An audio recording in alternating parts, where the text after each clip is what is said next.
kita kena faham. Sebab tu peranan lembaga pengarah, peranan daripada pegawai-pegawai kita, kalau benda tu boleh tackle awal, tolong selesai awal. Jangan bagi pihak ketiga yang ambil.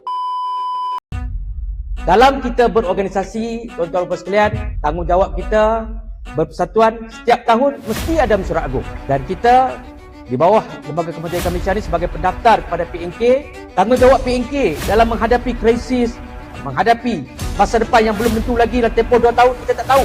Sebab itu kena rancang betul-betul, kena proper planning, kena ada satu senario planning apa akan berlaku dalam tempoh 2 tahun lagi. Saya tengok PNK Kuantan hebatlah.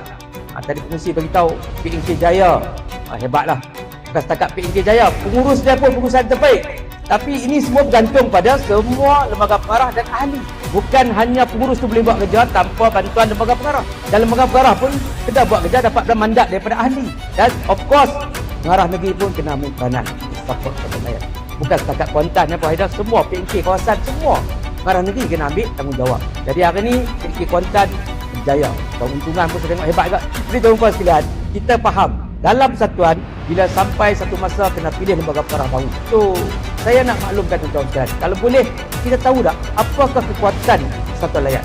Di mana letaknya kekuatan persatuan nelayan? Kalau kita cakap persatuan, kekuatan persatuan terletak pada ahli dia. Ahli ini yang melambangkan kekuatan persatuan.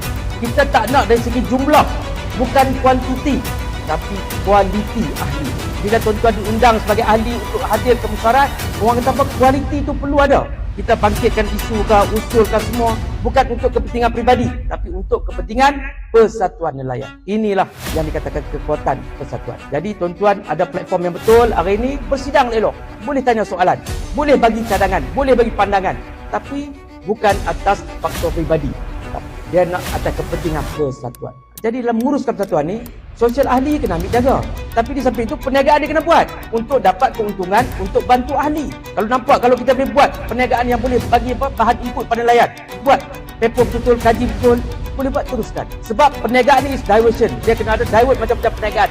Tak boleh tumpu pada satu perniagaan saja. Sebab itu, berniaga ni, dalam istilah mereka dia kata borderless, tak ada sempadan. Jadi kena fikir, kena fikir satu perniagaan yang orang kata selain daripada minyak, selain daripada air batu, mungkin tengok perniagaan lain yang boleh datang keuntungan. Kita bahas, cadang. Kalau dia maju dalam perniagaan, dia untung dalam perniagaan, baru boleh bagi bantuan kepada ahli. Kita bangga kalau persatuan tu kaya, tuan-tuan sekalian. Sebab itu, mindset tu kena ubah.